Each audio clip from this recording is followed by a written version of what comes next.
Kobe, you have so many like your history in crypto is so rich, and you when we ask you questions, you pull in things from so many distant corners of crypto in order to elaborate upon why you think the things that you think. And something that has as I've coined in my own brain is this term I've been using, crypto brain. You have like crypto brain, just too much crypto going in the brain. You wake up, check the prices, you check Twitter, like you learn about, you read a white paper. Too much crypto, and like you've been in here for almost a decade now. I'm in my fourth year, and my second bull market, and oh my god, is this bull market just like kind of draining? It's just like weighing on Exhausting. me. It's so exhausting. How have you dealt with crypto brain? Because like crypto brain is like, it's like I have like toxic levels of crypto in my brain. Like I think about it like 16 hours a day. All my friends are in crypto. My entertainment is crypto Twitter. When I'm done with that, I go up and pull up crypto YouTube. How have you dealt with like crypto brain? How have you managed the like depress the toxicity levels of crypto in your brain? Yeah, so I got several answers for this, but my first observation is, in a way, what you're describing is not a crypto phenomenon. In fact, everyone in the world is currently experiencing the same thing, but with their hobby of choice. And some people have chosen crypto, some people have chosen GameStop, some people have chosen video games, some people have chosen anti NFT parading, some people have chosen coronavirus vaccine opinion groups or whatever. And I think it is a result of the world coming increasingly digital and online communities like formation, like how that's changed over time, plus the pandemic and people being inside quite a lot and loads of stuff that people do to socialize being closed for a year or so. So I'm hoping it actually goes away a little bit as and if the world goes back to being a bit more normal. But for me, I tried for as long as possible to have crypto as a hobby and only a hobby. So I always tried to have another job, even if I didn't need a job. I had like an investment portfolio, and then I like was working on building something, and I tried to make sure that something was never in crypto, despite always getting job offers or having like stuff I wanted to build in crypto. It felt better to me to have my entire net worth and attention and like spare time in crypto, and then this hedge of real world where if this weird drug money stuff that I got involved in a while ago went to zero, I would at least have a normal career and other interests and be like able to do other stuff. I think it really helps, and like having a routine and having people, friends with like normal hobbies that were not related to like self-custodying internet tokens in a massive online casino. It was like was very healthy. I gave all that up, so now I don't have any of that anymore. And Yeah, I mean, I think you just got to be disciplined, like all things. The people that do best in crypto have like massive self-discipline anyway. And For me, I'm just like disciplined about spending time with family now, and going to the gym, and like playing video games and enjoying myself and stuff.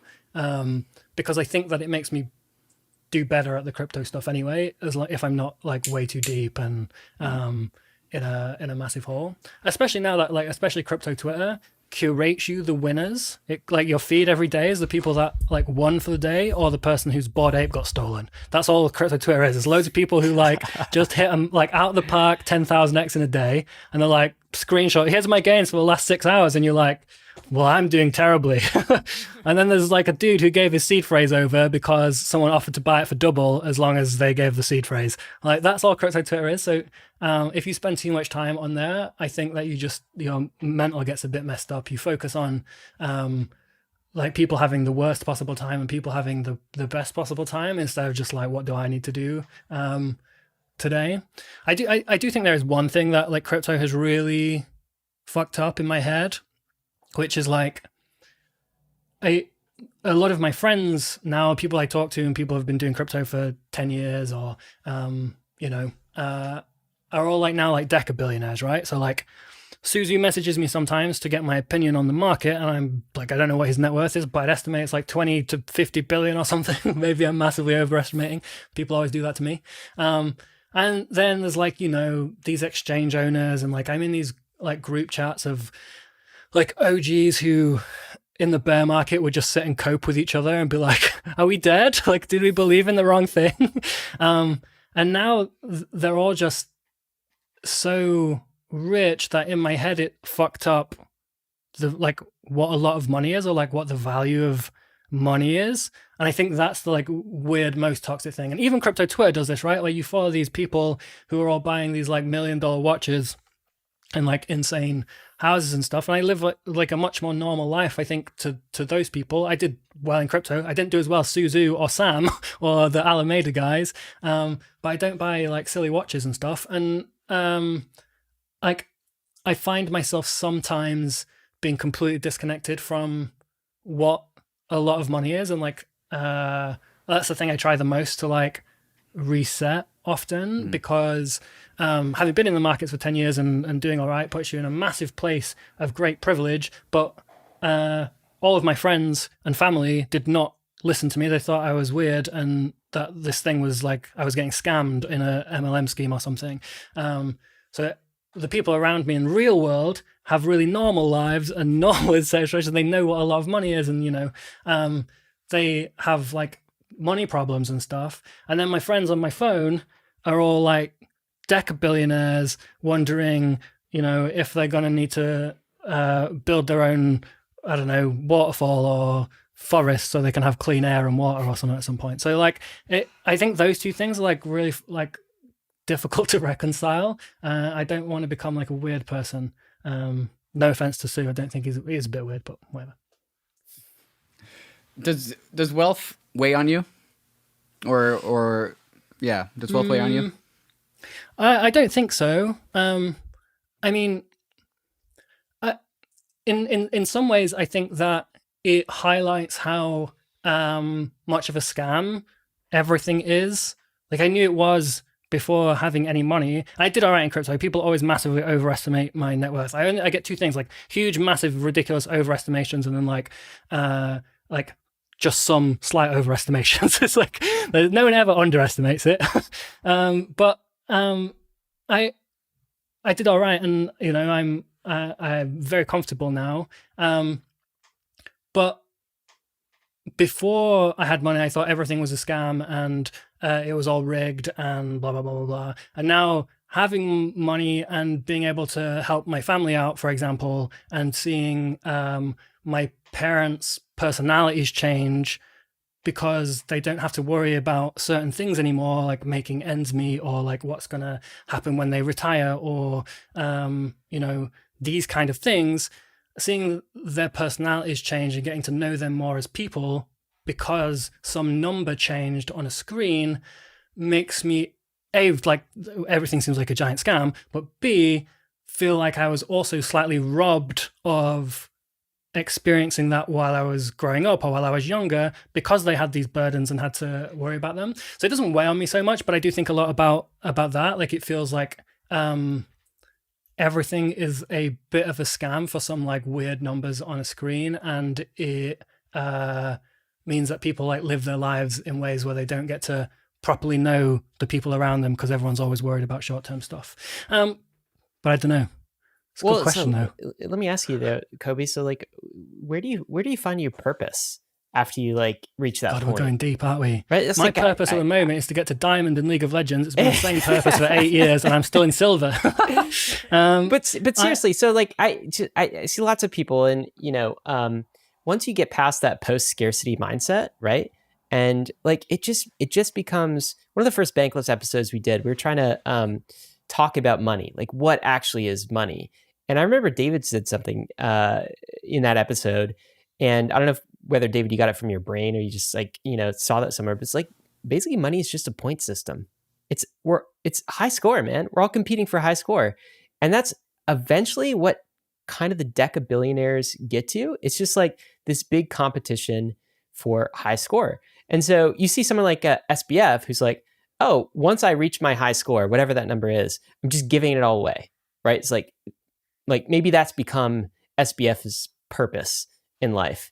But it strikes me that that's a hard thing for a lot of crypto people to figure out. Once you get to the post-scarcity point, like, what do you do? Like, what's the purpose? It's no longer, you got enough points. You really want to compete with Suzu on the scorecard? Or what do you do with life? Yeah, so I think it certainly is a points system at the high end. I think on the low end, it's not a point system at all. It's like whether people can like live in a comfortable and secure place, and like whether they can eat and stuff. But I like, fortunately for me, I find it very easy to be interested in stuff. Like I find it easy to like be curious and explore things and have fun. Reading about and doing different stuff. That's how I kind of got into crypto in the first place. So I don't struggle too much with that. Like there's tons of stuff that I find really interesting. I'd like to explore. There's tons of things where I want to build things, or I like to know the people building those things and like talk to them about their challenges and stuff.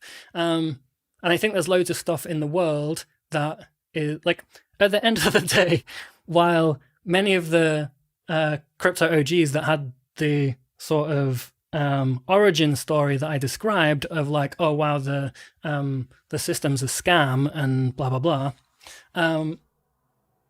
they invested in Bitcoin for these reasons, and then like, yeah, they got rich, but like the system didn't really change. So I think a lot of those people still have the same motives, and they're figuring out how to apply them in different ways, and how to, you know, at least network and stay friends with the people that all have the have those motives.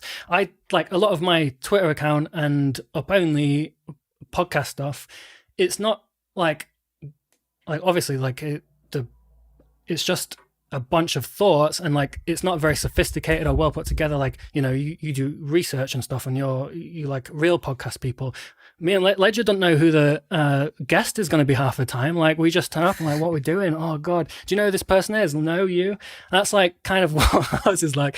But the purpose behind doing it is to have hopefully an engaging and honest way for people to keep up with what they're interested in. And I write stuff on Substack because hopefully it's interesting to other people who have similar interests to me and want to go through a similar, you know, sort of set of experiences, and it might make it easier. And the stuff I'm funding, not in the crypto world, stuff I'm in, like trying to find founders that are building or put teams together to like incubate ideas, they all have a similar kind of mission, but from a different perspective. Like, I'm very well exposed to crypto now, and I hope that crypto can continue to do good in the world. But I also think that there needs to be a bunch of like well-funded capital and intellectual capital spent on non-crypto things that are solving the same problems. And I think over the last few years, with how Western governments have handled the pandemic and exploited the inability for people to know what's real anymore, especially on the internet, in order to sort of plunder the current generation for like private wealth of like their mates. Stuff like that is like, I'm not convinced that if it was on a blockchain, it wouldn't have happened. I think we'd be able to point to the transaction and they'd still go, I don't care. Yeah, so what? Sorry, we won't do it again. So I spend a ton of my my time now doing stuff not in crypto. I spend like 3 days a week on crypto these days. I spend a lot of time in real world other things. Doing other stuff mostly. To continue leveling up your crypto game, then you need to get on the Bankless newsletter. It's the world's most popular crypto email and is completely free. Just click below to sign up.